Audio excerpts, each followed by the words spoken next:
வணக்கம். புதுவை மற்றும் அதனை சுற்றியுள்ள பகுதிகளில் நடைபெற்ற பல்வேறு நிகழ்வுகளை பிரதிபலிக்கும் கமலா தொலைக்காட்சியின் செய்திகளுக்காக பிரபாவதி. விரிவான செய்திகளை காண்பதற்கு முன் தலைப்புச் செய்தியை பார்க்கலாம். வாரிசு சான்றிதழ் பெற லஞ்சம், கிராம நிர்வாக அலுவலர் கைது. பிறப்பு மற்றும் இறப்பு சான்றிதழ்களை பெறுவதில் சிரமம், பாகூர் கொம்யூன் பஞ்சாயத்தின் அவல நிலை. பொதுமக்களுக்கு இடையூறு செய்த நபருக்கு நூதன தண்டனை, போக்குவரத்தை ஒழுங்குபடுத்த நீதிமன்றம் உத்தரவு. சிறையில் செல்போன் விவகாரம், விசாரணை கைதிகள் மோதல். இனி விரிவான செய்திகள். பொதுமக்களுக்கு இடையூறு செய்த நபருக்கு நூதன தண்டனை கொடுத்து போக்குவரத்தை ஒழுங்குபடுத்த நீதிமன்றம் உத்தரவு. புதுச்சேரி முத்தியால்பேட்டை செங்கேணி அம்மன் தெருவை சேர்ந்த 30 வயதான சிலம்பரசன் என்பவர் குடிபோதையில் லாஸ்பேட்டை பகுதியில் நடு ரோட்டில் நின்று கொண்டு அந்த வழியாக சென்ற பொதுமக்களுக்கு இடையூறு ஏற்படுத்தி ரகளையில் ஈடுபட்டதாக கூறப்படுகிறது. இதுகுறித்து பொதுமக்கள் அளித்த புகாரின் அடிப்படையில் லாஸ்பேட்டை காவல்துறையினர் வழக்கு பதிவு செய்து சிலம்பரசனை கைது செய்து புதுச்சேரி நீதிபதி 1 முன்னிலையில் நீதிமன்றத்தில் ஆஜர்படுத்தினர். வழக்கை விசாரித்த நீதிபதி பொதுமக்களுக்கு இடையூறு செய்ததால் அவர்களின் சிரமத்தை உணர வேண்டும் என கூறி ராஜீவ்காந்தி சதுக்கத்தில் தொடர்ந்து 2 நாட்கள் மாலை 5 மணி முதல் இரவு 7 மணி வரை வடக்கு போக்குவரத்து காவல்துறையினருடன் இணைந்து போக்குவரத்தை ஒழுங்குபடுத்தும் பணியில் ஈடுபட வேண்டும் என்று நூதன தண்டனை வழங்கி உத்தரவிட்டார். நீதிமன்ற உத்தரவின்படி சிலம்பரசன் கடந்த 2 நாட்களாக போக்குவரத்து சீரமைப்பு பணியில் ஈடுபட்டு வருகிறார். இது தொடர்பான வீடியோக்கள் தற்போது சமூக வலைதளங்களில் வைரலாக பரவி வருகிறது. புதுச்சேரி காலாப்பட்டு மத்திய சிறையில் விசாரணை கைதிகள் இருவருக்கிடையே ஏற்பட்ட மோதலில் ஒருவர் காயமடைந்த சம்பவம் பரபரப்பை ஏற்படுத்தி உள்ளது. காலாப்பட்டு மத்திய சிறையில் 300க்கும் மேற்பட்ட விசாரணை மற்றும் தண்டனை கைதிகள் அடைக்கப்பட்டுள்ளனர். இந்த நிலையில் விசாரணை கைதிகளான ரங்கராஜ் மற்றும் அமோல் ஆகியோருக்கு இடையே திடீரென வாக்குவாதம் ஏற்பட்டு பின்னர் அது கைகலப்பாக மாறியது. இருவரும் ஒருவரை ஒருவர் தாக்கிக் கொண்ட நிலையில் பாதுகாப்பு பணியில் இருந்த சிறை அதிகாரிகள் விரைந்து சென்று மோதலை தடுத்து நிறுத்தினர். இந்த சம்பவத்தில் அமோல் பலத்த காயமடைந்ததாக கூறப்படுகிறது. அவருக்கு உடனடியாக முதலுதவி அளிக்கப்பட்டு மேல் சிகிச்சைக்காக தனியார் மருத்துவமனைக்கு அனுப்பி வைக்கப்பட்டார். சம்பவம் குறித்து சிறை அதிகாரிகள் நடத்திய முதற்கட்ட விசாரணையில் ரங்கராஜ் சிறைக்குள் செல்போன் பயன்படுத்தி வந்ததாகவும் இதுகுறித்து அமோல் அதிகாரிகளிடம் தகவல் தெரிவித்ததாகவும் கூறப்படுகிறது. இதனால் ஆத்திரமடைந்த ரங்கராஜ் அமோலை தாக்கியதாக தெரிய வந்துள்ளது. இதுகுறித்து காலாப்பட்டு காவல்துறையினர் வழக்கு பதிவு செய்து விசாரணை மேற்கொண்டு வருகின்றனர். தடைக்காலம் முடிவடையும் நிலையில் மீன்பிடிக்க தயாராகும் விசைப்படகு மீனவர்கள் டேங்கர் வாகனம் மூலம் மானிய டீசல் விநியோகம் செய்யப்பட்டது.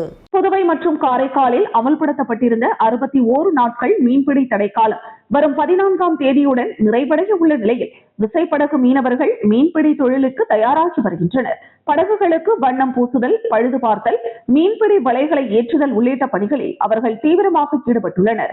மீன்களின் இனப்பெருக்கத்தை பாதுகாக்கும் நோக்கில் மத்திய அரசு ஆண்டுதோறும் மீன்பிடி தடைக்காலத்தை அமல்படுத்தி வருகிறது. அதன்படி கடந்த ஏப்ரல் 15ஆம் தேதி முதல் அமல்படுத்தப்பட்ட தடைக்காலம் நிறைவடைய உள்ள நிலையில் மீனவர்கள் கடலுக்கு செல்லும் முன்னேற்பாடுகளை மேற்கொண்டு வருகின்றனர்.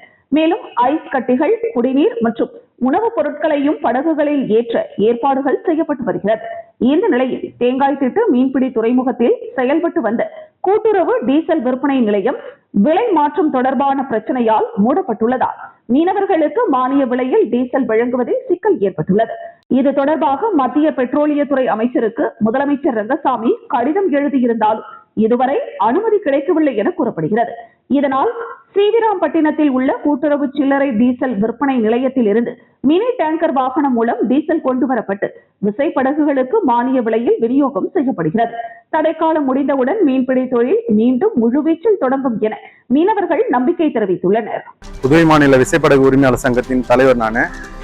வருகின்ற 14ஆம் தேதி நைட்டு 12 மணிக்கு அனைத்து விசைப்படகும் தொழிலுக்கு போறதுக்காக ஆயத்த பண்ணி ரெடி பண்ணிட்டு இருக்கோம். எங்களுக்கு உள்ள டீசல் பங்க்ல டீசல் ஒன்றும் வரல. வெளியே உள்ள ரீட்டைல் பங்க்ல மீன்வளத்துறையை தற்காலிகமா எடுத்தாந்து கொடுத்துட்டு இருக்காங்க.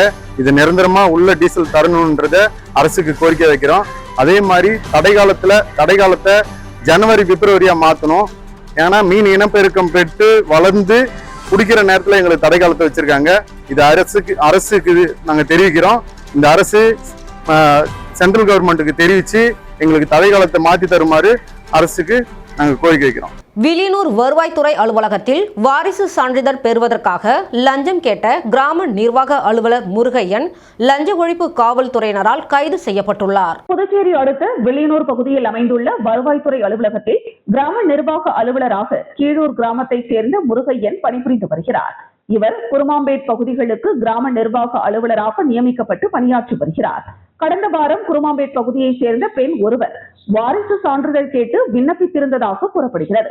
அந்த பெண்ணிடம் வாரிசு சான்றிதழ் பெற வேண்டும் என்றால் 3000 ரூபாய் லஞ்சம் கொடுத்தால் மட்டுமே சான்றிதழ் பெற முடியும் என கூறியதால் அதிர்ச்சியடைந்த அந்த பெண் லஞ்ச ஒழிப்புத்துறை அதிகாரியிடம் சென்று நடந்ததை எடுத்து கூறினார்.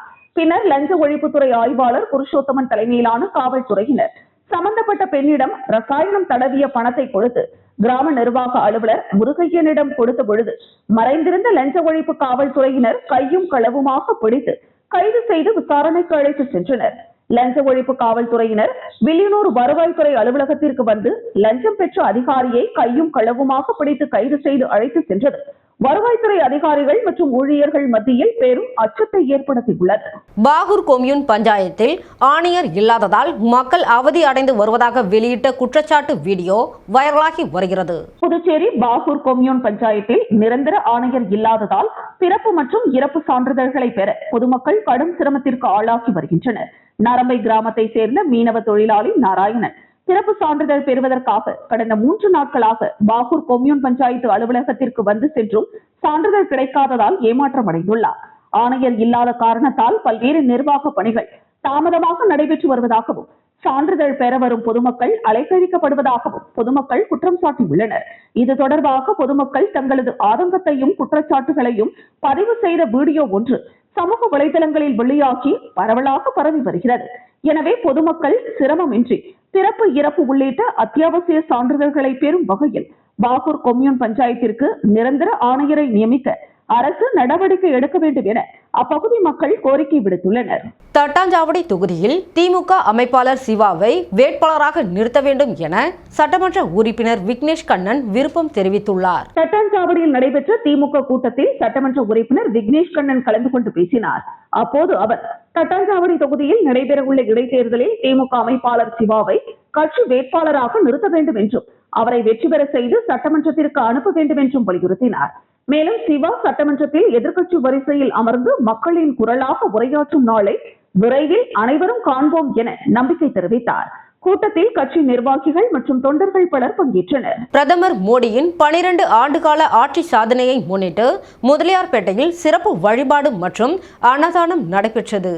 பிரதமர் நரேந்திர மோடி 12 ஆண்டுகள் வெற்றிகரமாக ஆட்சி புரிந்ததையும் 4399 நாட்கள் இந்தியாவின் பிரதமராக பதவி வகித்த பெருமையையும் கொண்டாடும் வகையில் புதுச்சேரி முதலியார்பேட்டை தொகுதி பாஜக சார்பில் சிறப்பு நிகழ்ச்சி நடைபெற்றது.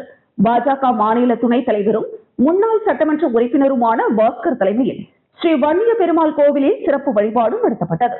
தொடர்ந்து பொதுமக்களுக்கு அன்னதானம் வழங்கப்பட்டது. இந்த நிகழ்ச்சியில் முன்னாள் சட்டமன்ற உறுப்பினர் அசோக் பாபு மற்றும் பாஜக கட்சி நிர்வாகிகள், தொண்டர்கள் உள்ளிட்ட பலர் கலந்து கொண்டனர். மாற்றுத்திறனாளி மாணவர்களுக்கு சிறப்பு திரைப்பட திரையிடல் ரவுண்ட் டேபிள் 167 மற்றும் சத்யா சிறப்பு பள்ளியில் இணைந்து ஏற்பாடு செய்திருந்தது. GLMF Pondicherry heritage round table 167 மற்றும் சத்யா சிறப்பு பள்ளி இணைந்து புதுச்சேரி ப்ரொவிடன்ஸ் மாலில் உள்ள PVR சினிமாஸில் மாற்றுத்திறனாளி மாணவர்களுக்கான சிறப்பு திரைப்பட திரையிடல் மற்றும் கொண்டாட்ட நிகழ்ச்சியை நடத்தியது.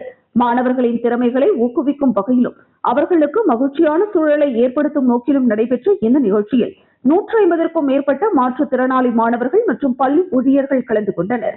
நிகழ்ச்சியின் தொடக்கமாக மாணவர்களுக்காக 30 நிமிடங்கள் கொண்ட தலைமை பண்பு மற்றும் ஆளுமை திறன் மேம்பாட்டு அமர்வு நடைபெற்றது.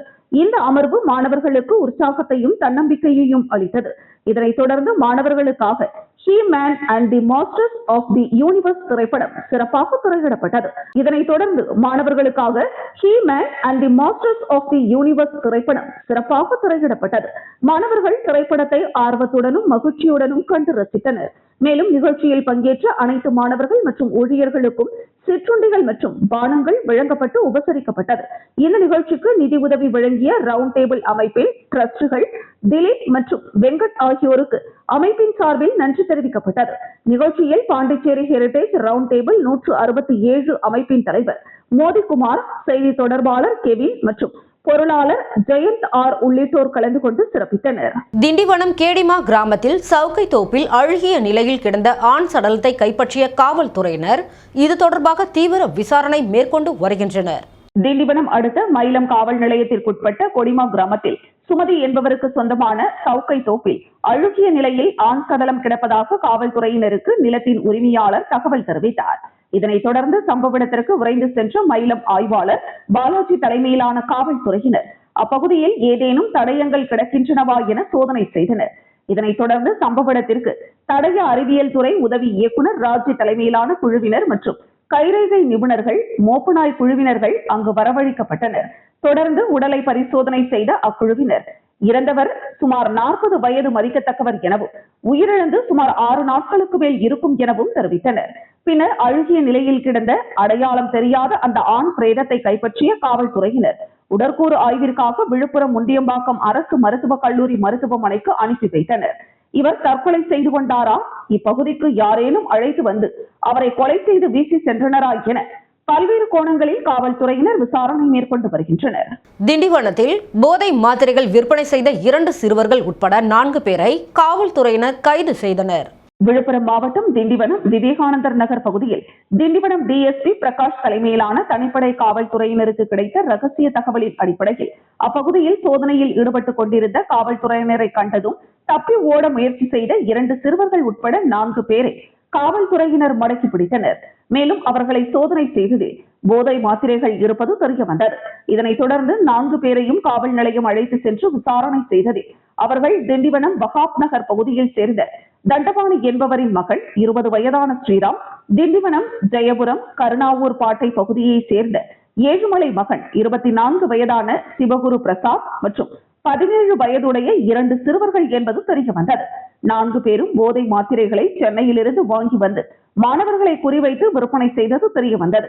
இதனைத் தொடர்ந்து இவர்கள் மீது வழக்கு பதிவு செய்த காவல்துறையினர் அவர்களிடமிருந்து 100 mg அளவுள்ள 102 போதை மாத்திரைகளும் 9 போதை ஊசிகளும் மேலும் இதற்கு பயன்படும் 5 குளுக்கோஸ் வாட்டர் மற்றும் 3 செல்போன்களை பறிமுதல் செய்து நீதிமன்ற காவலுக்கு அனுப்பி வைத்தனர்.